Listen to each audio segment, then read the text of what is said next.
Sniper decoys. Dummy head. World War I. The First World War saw extensive use of snipers in combat. For the first time, rifles with telescopic sights were used on a large scale, which under the conditions of trench warfare were considered very effective. At first, the German Imperial Army were the only ones to seriously consider scoped rifles. As soon as the British and French were aware of the German successes with scoped rifles, they also introduced them to the battlefield.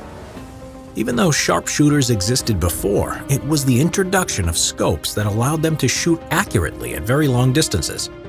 With a scoped rifle, a good marksman was able to acquire his target very easily. He could kill an enemy that barely protruded his head over the trench parapet if he was fast enough. With such horrifying capabilities, snipers became an object of fear for the soldiers in the trenches, especially because they fired from well-concealed positions. Since the art of camouflaging was developing more and more as the war progressed, snipers became harder to detect. For soldiers whose everyday life was weighted by the threat of snipers, it became a necessity to counter this danger. With the awareness of the sniper threat widespread, soldiers paid a lot of attention not to expose themselves. This forced snipers to act quickly and to use the shortest moment to fire at the enemy. It was based on this hastiness that camouflage units designed their deception. Their intention was to force the enemy sniper into making a flawed decision and to draw out his fire so his position could be located. One of the most popular decoys of the war were papier-mâché heads. Papier-mâché was a very popular material before the war and was used in making dolls and various components for amusement parks, carnivals, and expositions.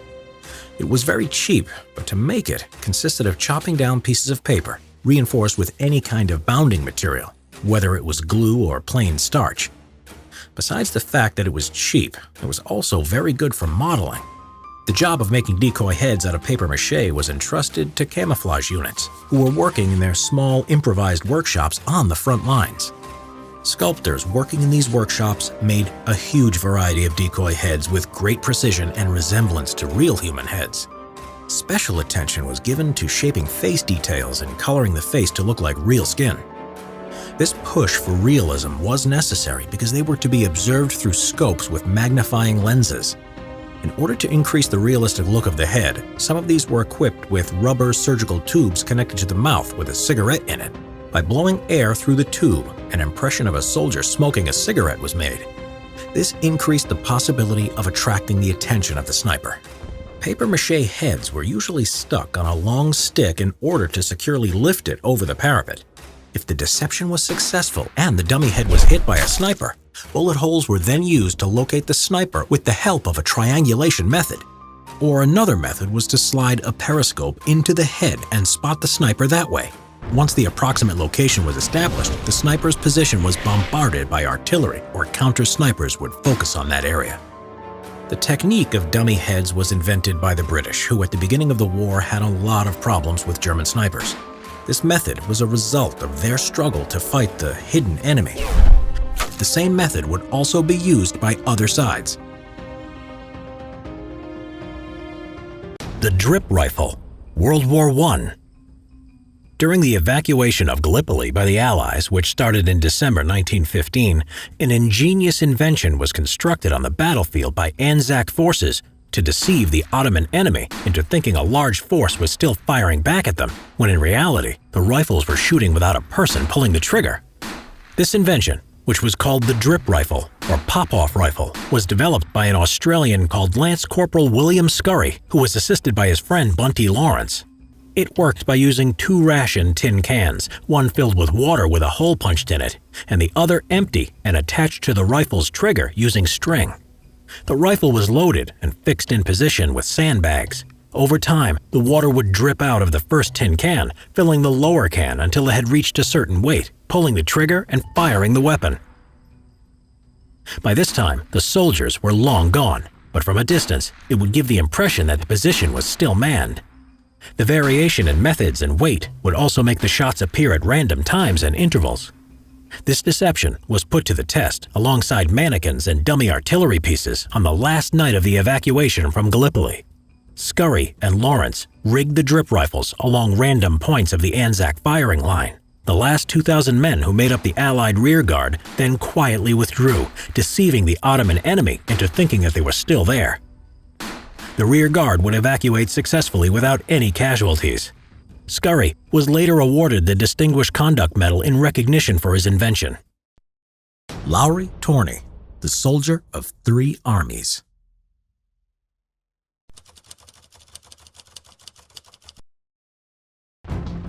It was October 18, 1965. The outdated South Vietnam Air Force H-34 helicopter hugged tightly to the mountainous terrain of the Phuoc Son district of Vietnam. As the French and Americans had found, this reliable but old workhorse was not well suited for frontline combat duty due to its slow speed and large silhouette. But maybe most significantly of all, its magnesium skin was prone to very intense and deadly fires if hit. Despite their best efforts, rescue teams could not locate the downed helicopter and its crew, or the Special Forces soldiers on board. It was not until over 30 years later that the crash site of the helicopter was found. It was concluded that the helicopter had crashed into the side of a mountain while flying nap of the earth. Among the remains retrieved at the site was that of an American officer who was the team leader of the mission. He was Captain Larry Thorne, a U.S. military advisor who had also been in World War II, a commander in the German Waffen-SS, and a Finnish Army First Lieutenant. He was a highly decorated soldier, and his awards included the German Iron Cross, Second Class, an American Legion of Merit Medal, and the highest of Finnish awards, the Mannerheim Cross. Who was this man? Well, he wasn't originally an American, nor was his name Larry Thorne. In fact, his real name was Lauri Torni, and he was born in Viipuri, Finland on May 28, 1919. Just 2 years before his birth, the Russian Empire had collapsed, allowing Finland to emerge as a new independent nation. Lauri's hometown found itself on the very border with the Soviet Union, and over the next 2 decades, the Soviet Union became more and more interested in annexing Finland. In 1938, Lauri joined the Finnish 4th Independent Jaeger Infantry Battalion at the age of 19. This wasn't an ordinary unit. It was a CC unit who were experts at sabotage and guerrilla warfare, as well as long-range reconnaissance. They were often considered an elite unit, and their job was to penetrate deep behind enemy lines, often gathering intelligence, operating from concealed positions. Sometimes they would carry out roadside ambushes, even being used to hunt down and destroy enemy special forces. He would soon need these skills, as just a year later in 1939, the Soviet Union carried out an unprovoked attack on Finland called the Winter War. Fighting in the Finnish Army. Lauri's battalion was based at Kiviniemi when the war started, tasked with protecting the strategically important Leningrad-Kiitola railroad line. Once it was realized that the Red Army was pouring over the Finnish-Soviet border, Lauri's battalion redeployed and moved forward to defend the massive lake at Ladoga. The lake was the largest in Europe and had been shared by the Finnish and the Soviet Union since 1918 and had always been an area of high tension between the two nations. The Red Army attacked the area with overwhelming numbers, but they were ill-equipped, lacking adequate winter equipment. Their tanks were also still painted olive green, and their infantry were still wearing brown coats as their camouflage winter clothing had yet to arrive. Lauri's battalion pushed back and surrounded a large number of Red Army troops at Lemeti on the northern part of the lake. Both Lauri's battalion and the winter weather in the form of frostbite inflicted huge casualties on the Red Army divisions encircled there. Lauri took command of the defense of Sugarloaf Hill, a hill that had to be held against the enemy forces in order to maintain Finnish reinforcements. The Finnish headquarters couldn't contact the defenders, so Lauri, using his skis, stealthily moved past the Soviet positions, re-establishing communications. Lauri then took command of a group of demoralized Swedish-speaking Finns, defending a key position, conveying orders through gestures, shouting, and punches because he didn't speak Swedish. Lauri's courageous performance during this engagement came to the attention of his commanding officers, and he was promoted to second lieutenant. But it was ultimately to no avail, for it was a short and bloody war, lasting just over 100 days.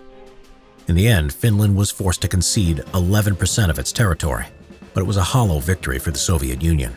They were thrown out of the League of Nations. Their casualties had been truly staggering, and many, including Adolf Hitler, now viewed the Soviet armed forces as a weak and ineffective force. In June 1941, Lowry went to train with the Waffen-SS in Austria for 7 weeks to gain further specialist skills, as by now Nazi Germany was a strong ally of Finland. During training, he wore a Waffen-SS uniform and was given the rank of Untersturmführer, or Junior Storm Leader. Ignorant of the political implications, his swearing of the oath of loyalty even after death would later haunt him in the years to come. Much to Lowry's distress, his hometown was now on the Soviet side of the border, as was the whole Lake Ladoga region he had fought so hard to protect. Even his barracks at Kiviniemi were all now in Soviet hands. On June 22, 1941, the Germans launched Operation Barbarossa, the surprise attack on the Soviet Union. 3 days later, the Finnish attacked too in what became known as the Continuation War. Lowry was back in Finland, put in charge of an armored unit consisting of captured Soviet tanks and armored cars. Finland would not take part in Germany's road to conquest, only advancing as far as its previous territories lost during the Winter War. On March 23, 1942, Lowry was skiing behind enemy lines when he skied over a friendly shrapnel mine while trying to capture enemy prisoners. He was hospitalized but eventually recovered, and instead of going on home leave, he went AWOL back to the front. By this time, the conflict had fallen into static trench-style warfare, and Lowry's unit was tasked with counter-guerrilla and counter-reconnaissance against Soviet special units that were behind enemy lines.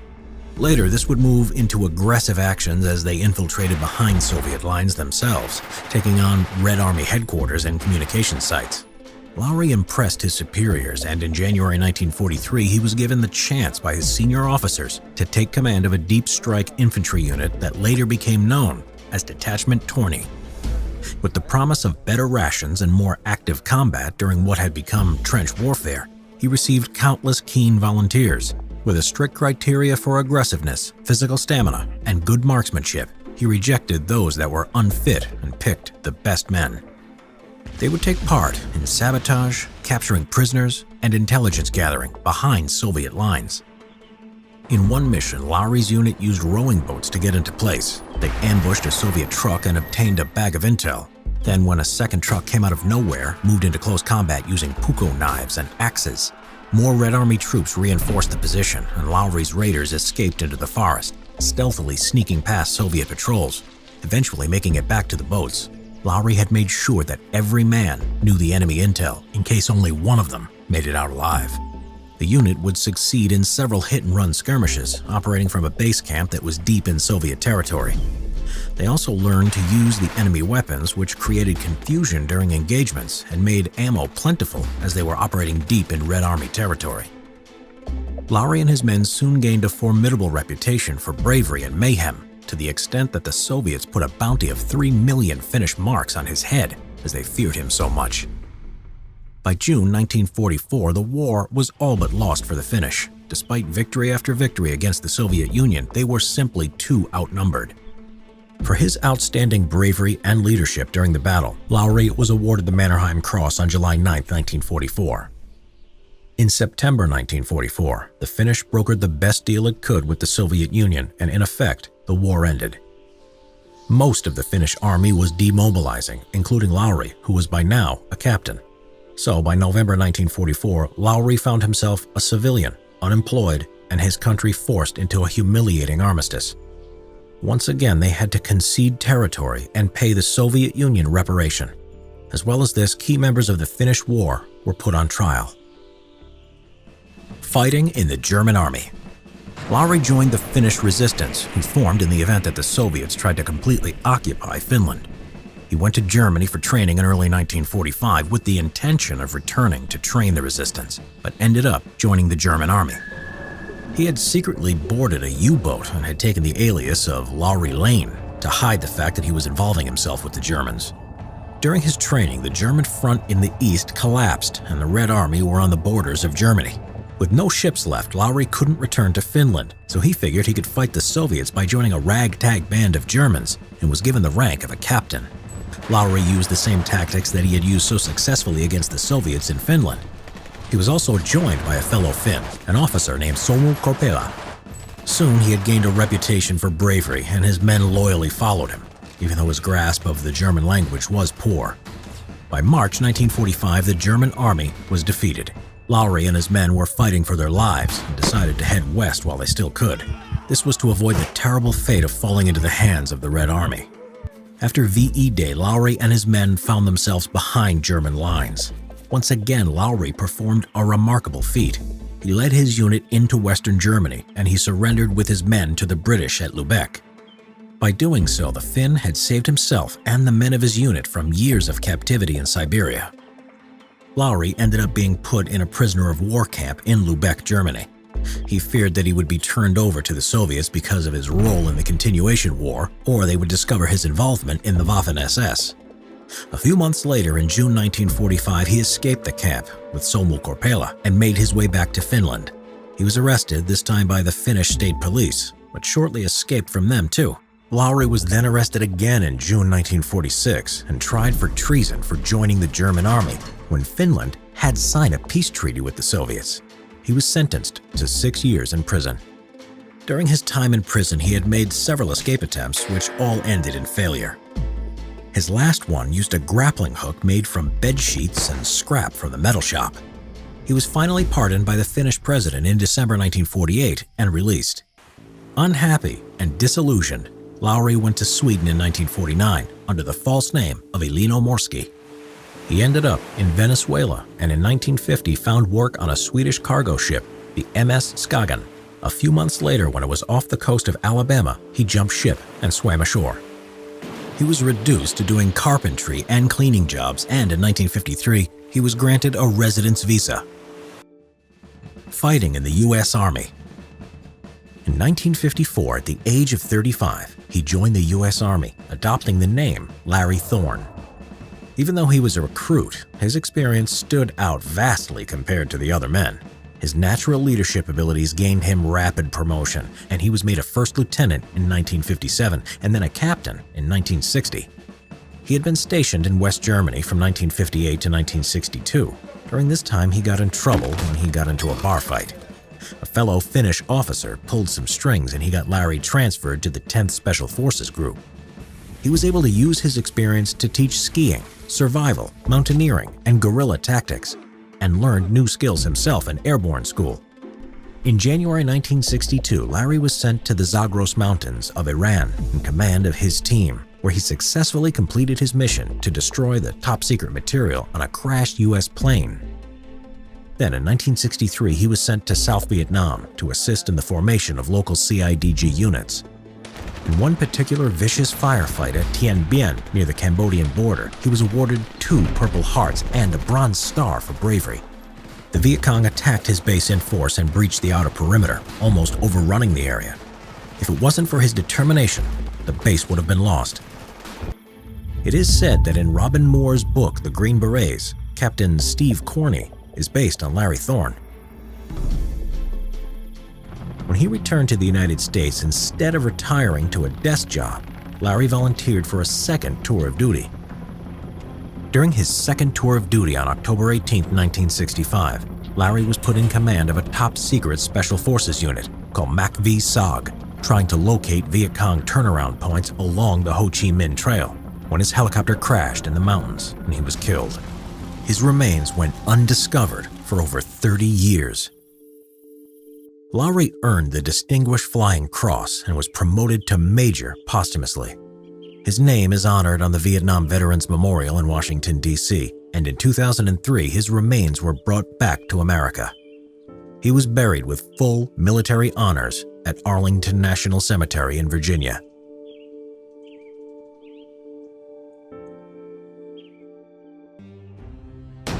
Sniper Dummies. World War I. During World War I, marksmanship was highly prized, and both sides of the Great War started to field specialist sniper units. Snipers had to be excellent observers and skilled at concealment. They had to be able to predict what the enemy could see and what he could not. Snipers also had to be able to select a good position and have the patience to remain still for long periods of time. Many tricks were used to hide a sniper's position, such as creeping out into no man's land late at night and remaining there under the cover of darkness, finding an elevated spot behind friendly lines, and creating armored loopholes in trench parapets. Camouflage was used on a vast scale for the first time in the First World War. The French and British would introduce camouflage sections in their armies.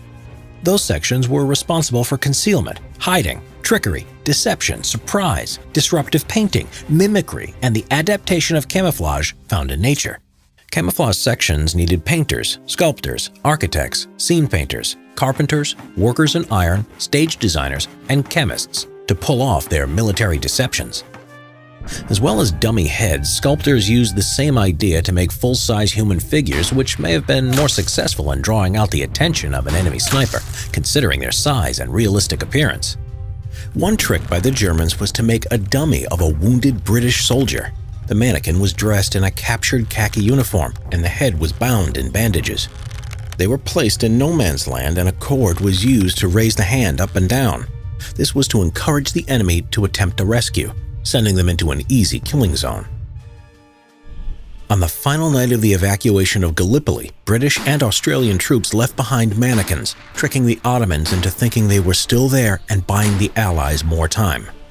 Another more simple variant of decoys were cardboard cutout soldiers. The British Army Camouflage School in Kensington were one of the centers where these kinds of decoys were designed. Even though they had less realistic appearance given their flattened shape, cardboard soldiers were still an effective way of deceiving an enemy. These life-size deceptions also took on other forms, which allowed the observer or sniper to hide inside to an oblivious enemy.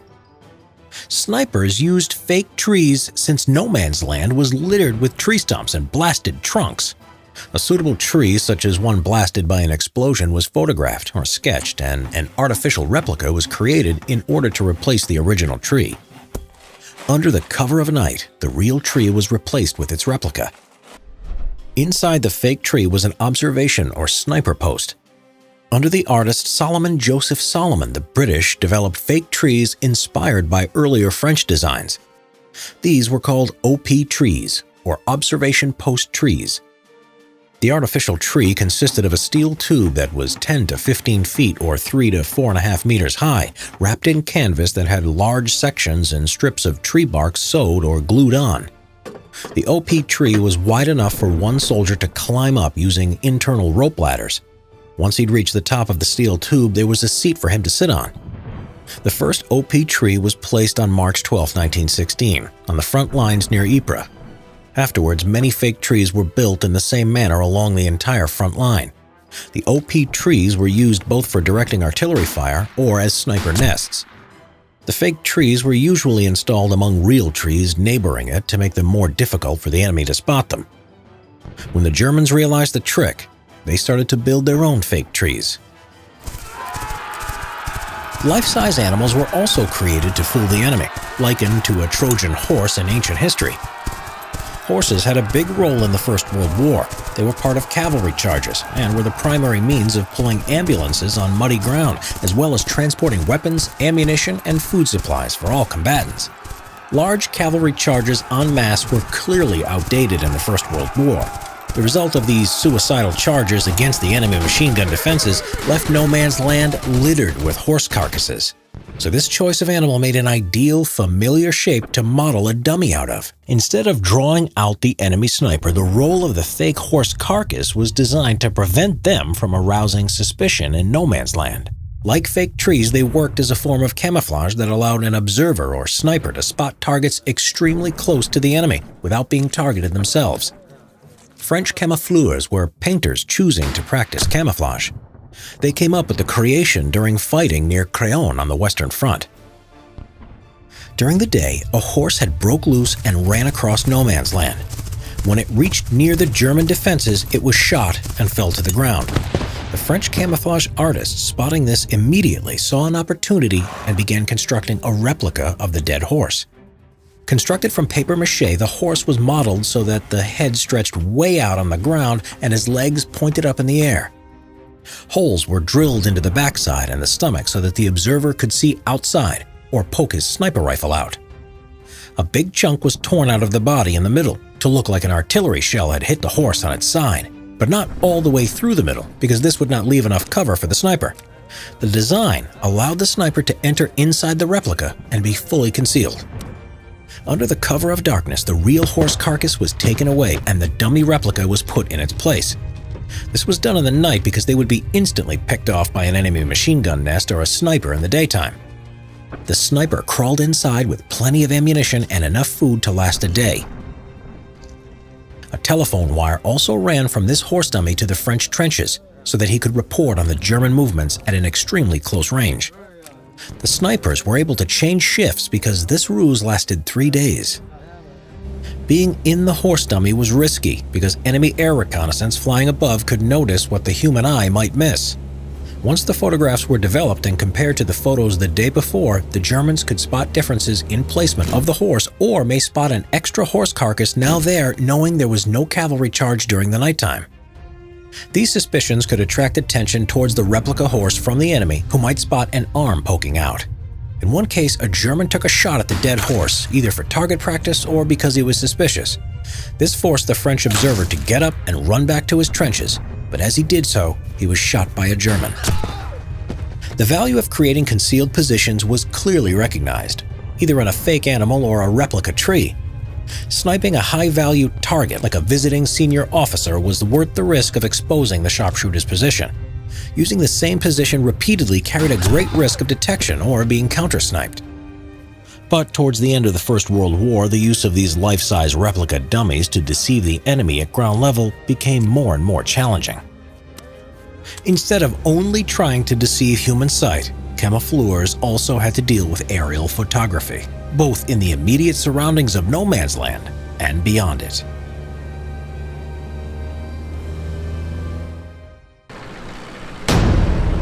Operation Grief. German imposters in the U.S. Army. December 1944, World War II. In December 1944, Adolf Hitler planned a counter-offensive attack on the Allies on the Western Front. 6 months earlier, Allied troops had landed at Normandy, France, and started a massive campaign with the goal of crushing the German forces in the West. By mid-December, they had liberated Belgium and half of the Netherlands. More importantly, they reached the Siegfried Line. Allied troops were at the doorstep of the Third Reich. Hitler's last hope was to launch a counter-offensive and catch his exhausted enemy by surprise. The Battle of the Bulge, also known as the Ardennes counter-offensive, was about to start. Adolf Hitler's own plan was to engage strong panzer forces to penetrate through the overstretched Allied lines in the region of the Ardennes. Their ultimate goal was Antwerp, the chief port for delivering supplies to Allied troops on the front. The plan was codenamed Wacht am Rhein, or Watch on the Rhine. If the Germans had managed to reach Antwerp, not only would they have completely disrupted the supply of the Allied troops and their equipment, but they would have also split their formations in two. Swiftness was the key to success. Hitler planned for his panzer troops to cover the 112 miles or 180 kilometers to Antwerp in just 4 days. To achieve this, it was of the utmost importance to seize and hold intact at least 2 out of the 3 bridges on the Meuse River. It sounded like an almost impossible task for the German panzers. Hitler's plan was to confuse the Allies with a sudden counterattack. What's more, he intended to create chaos and confusion among the American troops by carrying out a special operation called Operation Grief, also known as Operation Griffin. The essence of the plan was to form a unit consisting of German soldiers who spoke fluent English with an American dialect. This unit was going to be disguised as American GIs and equipped with American weapons, tanks, and vehicles. Once the attack started, they would play the role of a Trojan horse by infiltrating behind enemy lines. The plan consisted of 3 parts. The primary task was to engage raiding parties to seize bridges on the Meuse River. After that task was accomplished, a panzer unit would be immediately sent to reinforce these vanguard units. In support of the main tasks, sabotage units would disrupt enemy supplies and communications and create confusion among the Allied ranks. For this task, a special Panzer Brigade 150 unit was formed, along with the Special Commando Unit, Einheitsstellau. The plan was for the Panzer Brigade 150 to follow behind the leading units of the 1st Panzer Corps. After reaching the first day's objectives, Hoesven, near Malmedy, the Panzer Brigade 150 would overtake the leading units and continue to its objective. The bridges had to be captured within 6 hours. The only way to do it was by completely surprising the enemy and avoiding unnecessary combat. During that time, groups of 3 to 4 men of the Einheitsstilau would be performing sabotage operations by blowing up bridges, enemy ammunition and fuel dumps, removing and changing road signs and minefield warnings, and passing on fake orders. These groups were also tasked with attacking enemy communication lines, therefore disrupting their chain of command.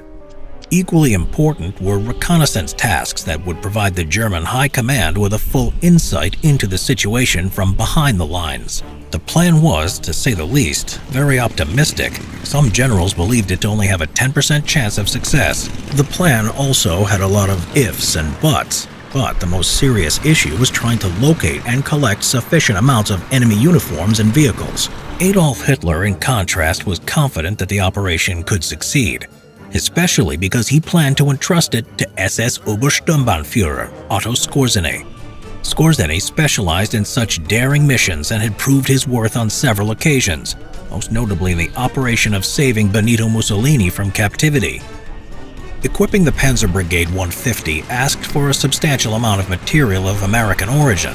Skorzeny demanded from the High Command 15 tanks, 20 self-propelled guns, 20 American armored cars, 120 trucks, 100 jeeps, and 40 motorcycles, as well as British and American uniforms. It was much more than the Germans had captured by that time. The operation of gathering the vehicles and equipment under the codename Rabenhügel was performed in the greatest of secrecy. All units were ordered to hand over whatever materials and equipment they had. The result, however, was disappointing. Only a third of the required vehicles were obtained, and even these were mostly of German origin. Also, only 2/3 of the obtained vehicles were operational. Only 2 Sherman tanks were brought in, with one being completely unusable. As replacements, German Stugs and Panthers were used. The latter was modified to resemble the American M10 tank destroyer by removing the cupola from the turret and adding a thin sheet metal to imitate the M10's distinctive turret rear.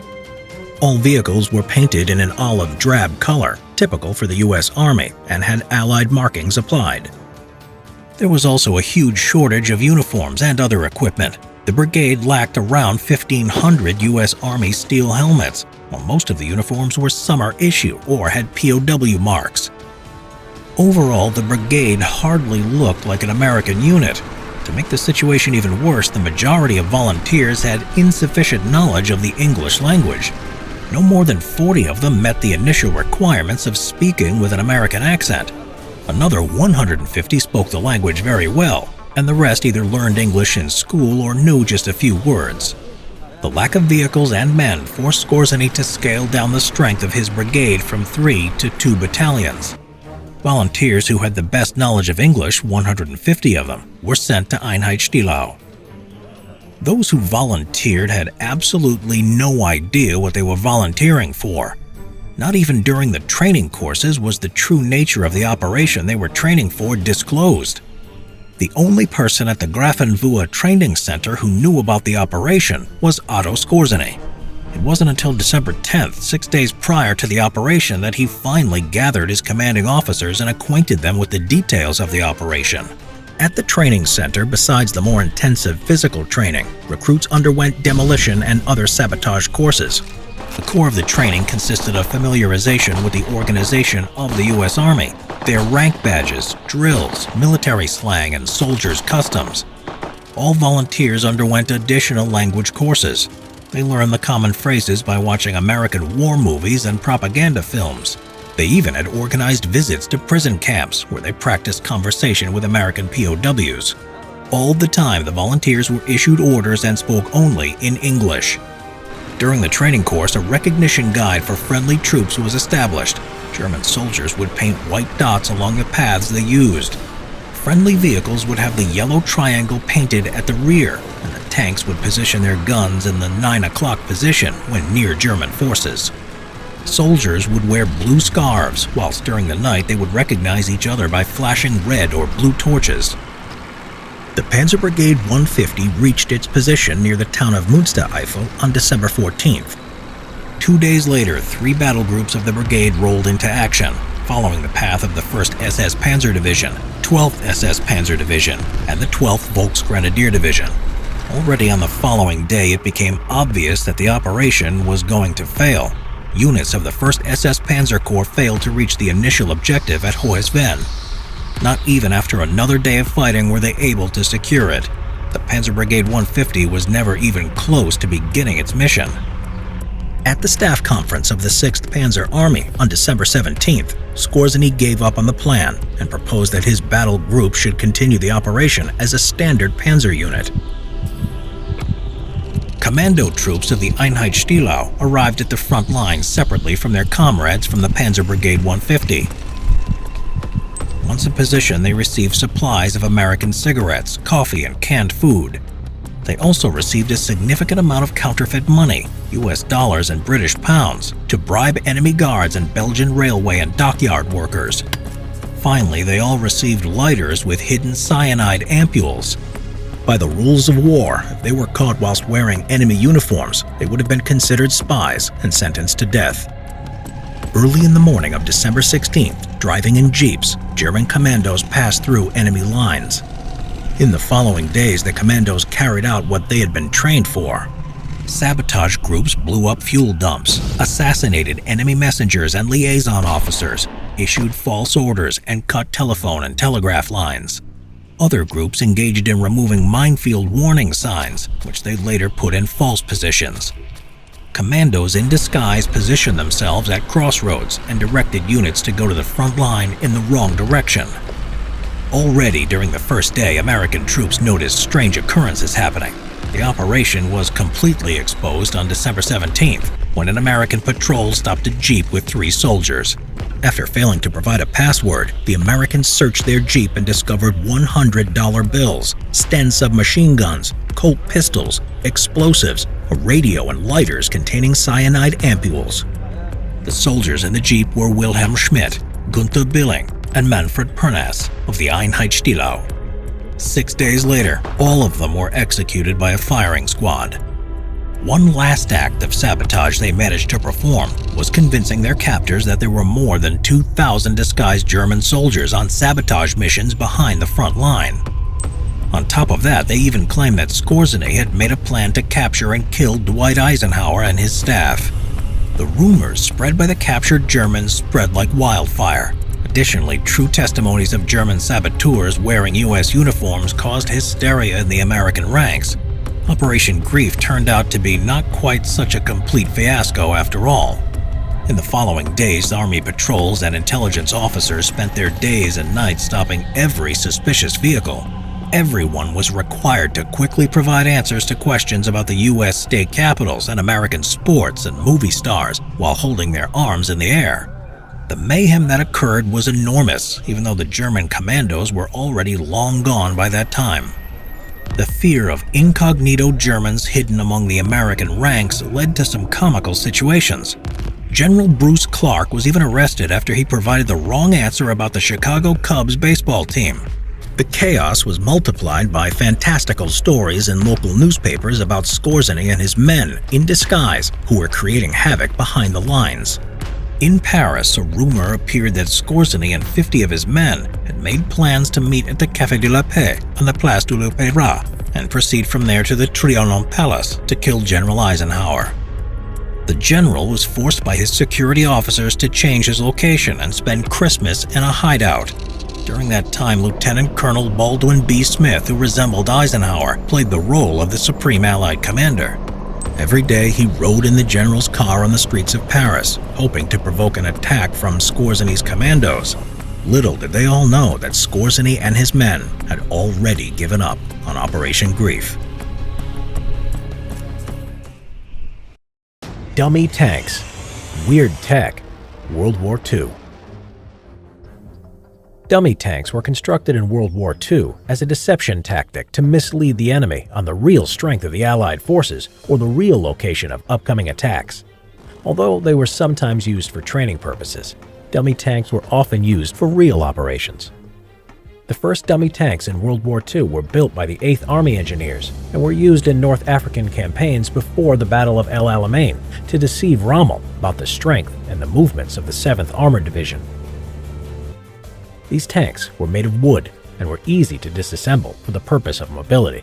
Engineers went even further by putting wooden tank constructions on top of cars and jeeps in order to create the illusion of movement. The use of dummy tanks would be used on a greater scale during the Normandy landing preparations as part of Operation Fortitude, a deception that was set to mislead the Germans into thinking that the landing would take place in Pas-de-Calais instead of Normandy. In order to confuse the Germans, an entire dummy army named the 1st United States Army Group was created that was supposed to resemble General George S. Patton's forces. This time, the Allies were using inflatable tank models as they were easier to build and transport. Dummy tanks were being made on the skeleton of inflatable rubber tubes, which were then covered by rubberized canvas. These kinds of models were easy to make and had less chance of being deflated if hit by shrapnel. The mobility of rubber tanks was excellent, as dummy M4 Shermans weighed only 93 pounds or 42 kilograms when fully inflated. Dummy tanks would be inflated in the middle of the night and could spring up just about anywhere. Once inflated and put in position, dummy tanks were poorly camouflaged in order to be visible for German reconnaissance planes. To make the impression more complete, dummy tanks were followed by real tanks and bulldozers in order to make traces of tracks. Double agents also helped spread false information in order to make the deception more convincing. The success of this fake army helped contribute somewhat to the Germans believing that the Allied invasion would take place at Pas-de-Calais.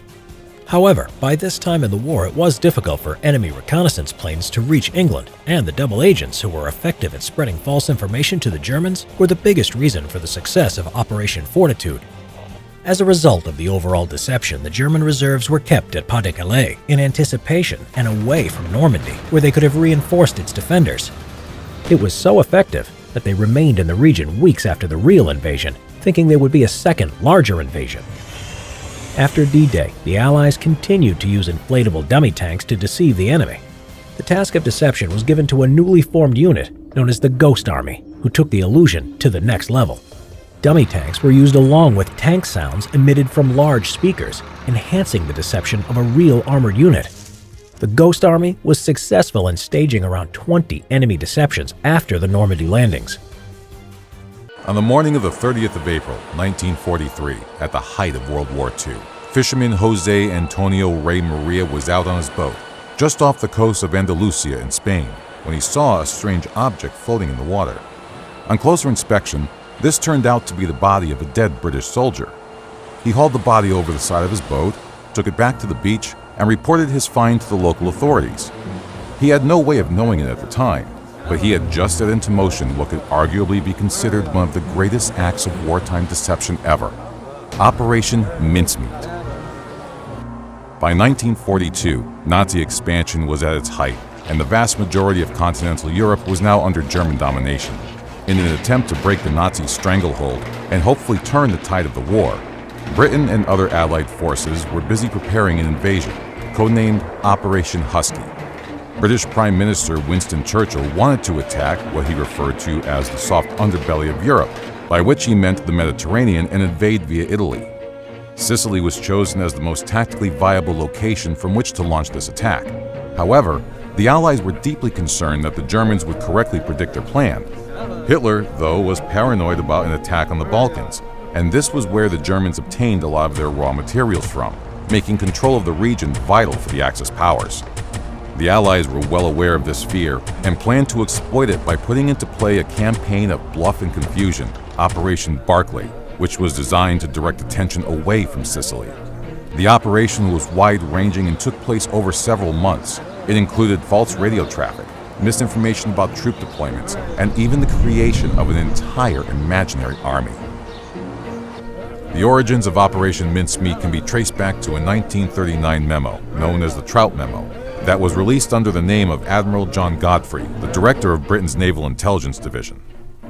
The more likely author, though, was Godfrey's assistant, a certain Ian Fleming, who would go on to become famous as the creator of the fictional James Bond character. The Trout Memo detailed 51 deceptions that could be conceivably used to trick the enemy. Number 28 on the list was entitled "A Suggestion, but Not a Very Nice One," and described the idea that a corpse of a British airman, with dispatches containing misinformation placed in his clothing, could be parachuted behind enemy lines. Towards the end of 1942, Charles Chumley, a British intelligence officer working for MI5, began to develop what would eventually become Operation Mincemeat. He took inspiration not only from the Trout memo, but also an incident that had occurred less than a month prior. A plane carrying a British officer, Paymaster Lieutenant James Hardin Turner, and a French agent had been shot down off the coast of Cadiz, and it was known that, despite Spain being a supposedly neutral country, that some of the documents they had on them had been passed on to the Germans. Although there were initial misgivings to the plan, Ewan Montague from the Naval Intelligence Division was brought in to work with Chumley to see if his plan could be developed into something workable. Their first job was to find a suitable cadaver. This was a lot harder than one might imagine in the midst of the bloodiest war in human history. After all, they could not just use any corpse. They needed a man of serving age with no obvious cause of death. Added to this, of course, were the moral and legal implications of using a dead body for their intended purpose. To help in this endeavor, Montague approached a contact of his, Bentley Purchas, the coroner of St. Pancras in northwest London, and asked him to keep an eye out for a suitable candidate. This is where a man by the name of Glendower Michael enters the story. Michael was born in 1909 in the Welsh mining town of Aberbargoed. The records of his life are sparse, but by all accounts, it was a tragic one, spent in abject poverty. When he was 16, his father, a miner and the family's main breadwinner, died. After this, the family was entirely dependent on alms for survival. Michael earned a meager living doing odd jobs around town, but after his mother's death in 1940, his life seems to have further disintegrated. The circumstances are not entirely clear, but by the winter of 1942, Michael had drifted to London, where he spent time between a lodging house, an asylum, and the streets. On the evening of the 22nd of January 1943, he was found in a warehouse close to King's Cross, dying after having ingested rat poison. He was taken to St. Pancras Hospital, where it took him 2 days to die. Michael's death was officially ruled a suicide. However, this is not definitive, as the poison he ingested was spread on a slice of bread. He may have simply just been very hungry. Purchas informed Chumley and Montague of the death and told the registrar that the body was to be removed out of England for burial, allowing them to take custody of Michael's remains. It was not possible to freeze the body, as this would have caused noticeable damage to the soft tissue. Instead, Michael was placed in an extra-cold refrigerator. Even so, it was estimated that they had a maximum of 3 months before his state of decomposition would be too far advanced to be of any use. Operation Mincemeat was now working on a time limit. With the problem of the body solved, Chumley and Montague set about creating a persona for their fictional soldier. They named him William Bill Martin and decided that he should be an acting major in the Royal Marines. Various pieces of wallet or pocket litter, a term used by British intelligence during the war, were to be placed on his body to attest to the fact that he was a real person. These included letters from his father and bank manager, which demonstrated that he was a beloved son who was perhaps a little careless with his money. A photograph and love letters from his fiancée, as well as a receipt from a well-known London jeweler for an engagement ring and ticket stubs for the theater, all added to the picture. Perhaps the most challenging part of Major Martin's wallet litter was his identification card, as this required a photograph. Despite their best efforts to take a suitable photo of Michael, he simply could not be induced to look lifelike for the camera, and sadly, their attempts are the only known photographs of Glendower Michael that were ever taken. A search was begun to find a serving officer who had a close enough resemblance to pass for Michael. One day at a meeting to discuss double agents, Montague found himself seated opposite Captain Ronnie Reed, an MI5 officer, whom Montague claimed could have been the dead man's twin brother. The final and most important items that had to be placed on the body were 2 letters, one from Lieutenant General Sir Archibald Nye to General Sir Harold Alexander, and another from Vice Admiral Lord Louis Mountbatten to Admiral of the Fleet Sir Andrew Cunningham. The overall aim of these letters was to convince the Germans that Montgomery would be attacking 2 places in Greece and that General Eisenhower would be launching a separate assault on Sardinia, codenamed Operation Brimstone. That the decoy location for this fictional operation was given as Sicily was a clever but particularly risky detail, as it meant that if the Germans did pick up any signs that there was an imminent attack on Sicily, they would assume it was part of the diversion. If, however, Operation Mincemeat was a failure, and the attempt at deception was discovered, it would be virtually confirming Sicily as the actual target for the invasion. The letters were carefully folded, with a single eyelash put in each, and the wax seals of each envelope were carefully photographed in order to make it possible to detect any later evidence of tampering. These were placed in a locked briefcase that was to be chained to the Major's wrist during his journey. By the 17th of April, the plan was ready to be put into action. Cholmondeley and Montague met at the morgue to prepare Michael's body. He had already been put into a uniform, as no one wanted to find out at the last moment that it did not fit. So all that was left to do was to chain the briefcase to his wrist, fill his pockets with the various pieces of litter they had accumulated, and put his boots on. They ran into a last-minute problem when it was discovered that Michael's feet and ankles had frozen completely solid. The solution, which Cholmondeley described as the most macabre part of the whole operation, was to find an electric fire to defrost the joints until the boots could be slipped on. When this was done, Michael was placed inside a canister that had been specially designed to keep his body as well preserved as possible during transit and loaded into the back of a van. Then followed a high-speed overnight drive to Greenock on the west coast of Scotland, where the submarine HMS Seraph was waiting. The submarine's commander, Lieutenant Bill Jewell, was the only man on board who knew the truth about what the unusual canister they had been ordered to deliver actually contained. The rest of the crew had been informed that they were carrying a top-secret meteorological device. 11 days after leaving Scotland, the Seraph surfaced, just off the coast of Huelva, a little before dawn. The canister was brought on deck, and before it was opened, all crew members who were not officers were ordered below. Michael's body was lowered into the water, and Lieutenant Jewell recited as much of the funeral service, Psalm 39, as he could remember. He then ordered the engines full astern, which would help propel the body towards the shore. After disposing of the canister some distance away, Jewell sent a simple message back to the Admiralty: mincemeat completed.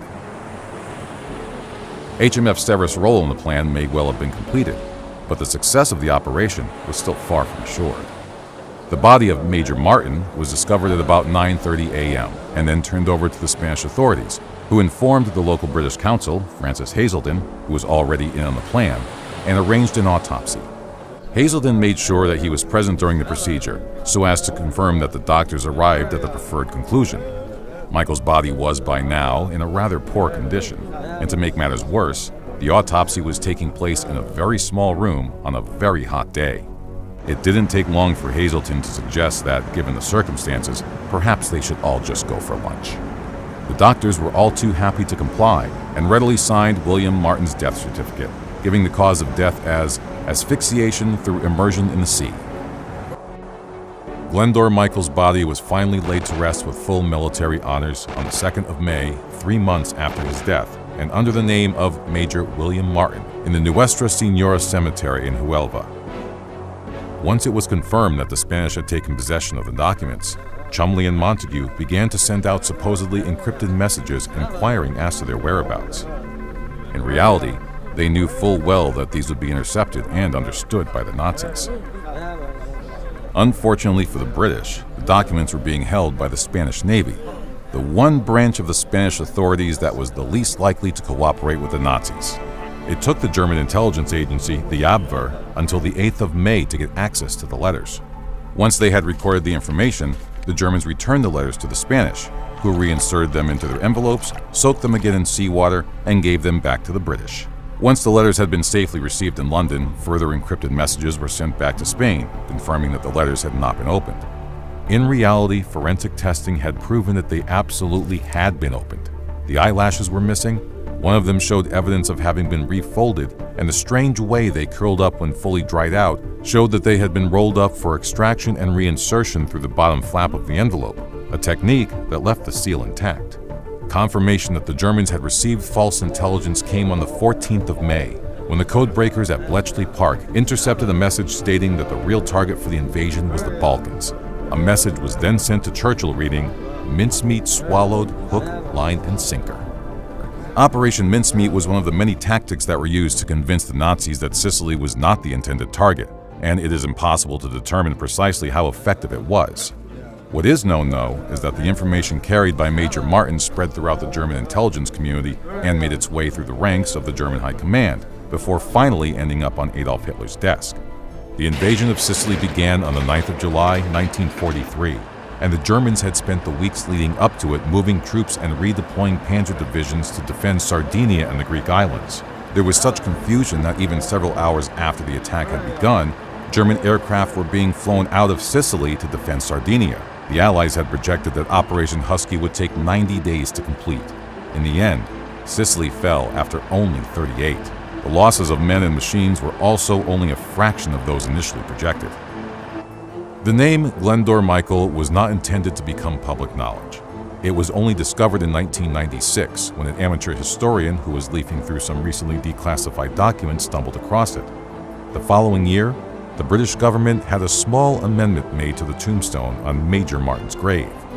Glendor Michael served as Major William Martin, R.M.